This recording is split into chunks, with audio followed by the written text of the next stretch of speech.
Oh, matuto kayo pagdating nyo doon, iba na, magbibless na kayo. Magandang hapon guys.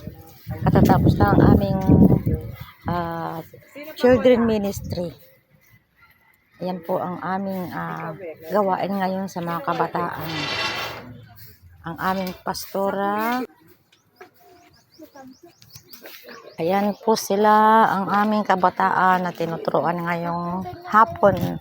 So pangalawang linggo ko nang punta rito sa lugar nito ng Valenzuela. Tuwing Sabado nandito kami.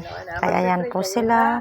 Yung pray natin, yan ang ating Panginoon, salamat po kasi nakarinig kami ng salita ng Diyos.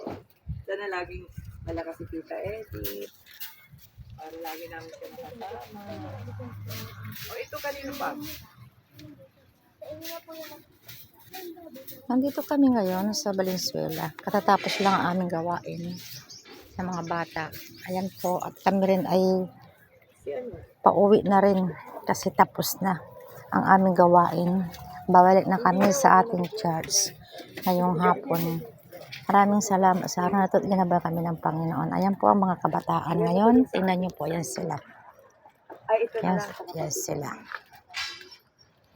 So, nagmimerienda na sila. Tapos na ang children ministry dito sa bahay ni Sister Sonia, ang aming pastora. Ayan po ang mga kabataan. Ayan.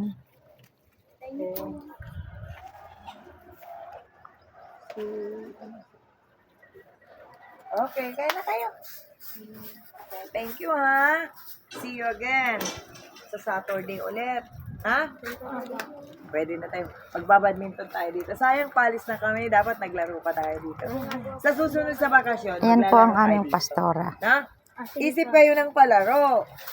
Kayo ang ano. Ayan kayo po ang mga kabataan dito sa Bignay. Mag-aralin nyo yung mga Kami magbubukas ng gawain dito pag dumami na ang kabataan. Ayan po sila. O kaya dito pag dumating si Kuya Albert, papaturo tayo. Kayo yung choir dito. Kayong kakanta. Ikaw ate, mas malaki na kasi sila. Yan sila. Kahit na ano, basta yung willing lagi nandito, Yan. siya ang mag-choir. Kayo mag-handle ng choir. Ito ang lugar ng Valenzuela, Bignay. Okay. Pangalawang punta ko na dito ngayon. Actually, maganda yun. Kaya Alam mo ayun, bakit? nandito kami ngayon sa lugar na ito para magturo ng salita ng Diyos sa mga Lagi bata. kayong top. Over the At ang aming pastora ay kasama sa araw na ito at aming kasister. Andito po siya ngayon.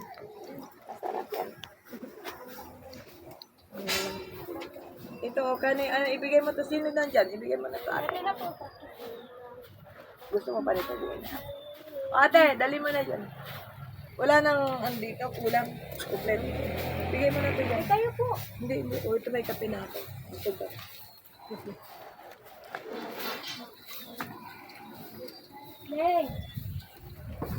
Meron meron pa yung isa yung pusong dalisay ang aking nais. Ang likain mo, Diyos, para sa akin. O, ganda.